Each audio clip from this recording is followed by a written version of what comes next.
Good evening and welcome to this very special concert of carols to support our charity Success.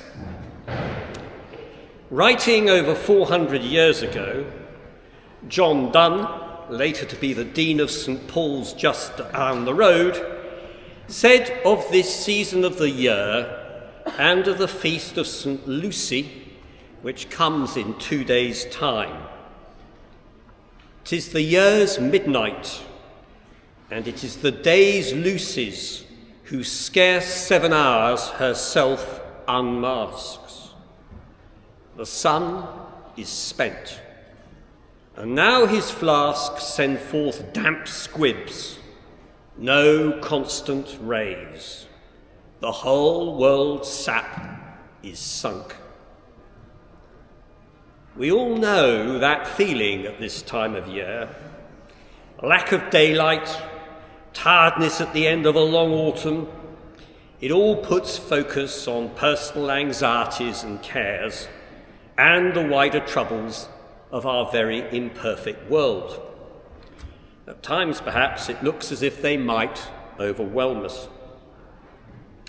But those who've been to Sweden at this time of year will see maidens appear with lit candles on their crowns, and elsewhere throughout Europe, those who celebrate the feast of St. Lucy will know that far from having her festival dominated by gloom, she's the patron saint of light.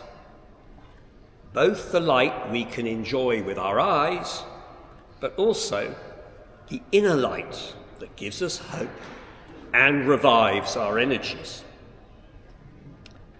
5 years into the creation and launch of Success in the middle of COVID in 2020, it feels to me that the spirit of St. Lucy is working her spell for us.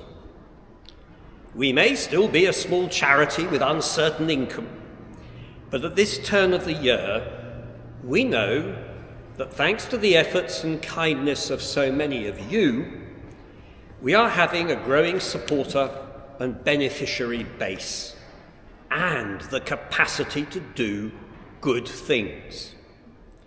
We were set up to get the message across that cure alone is not enough, and that much more was needed to help our young brave hearts who have survived brain tumours.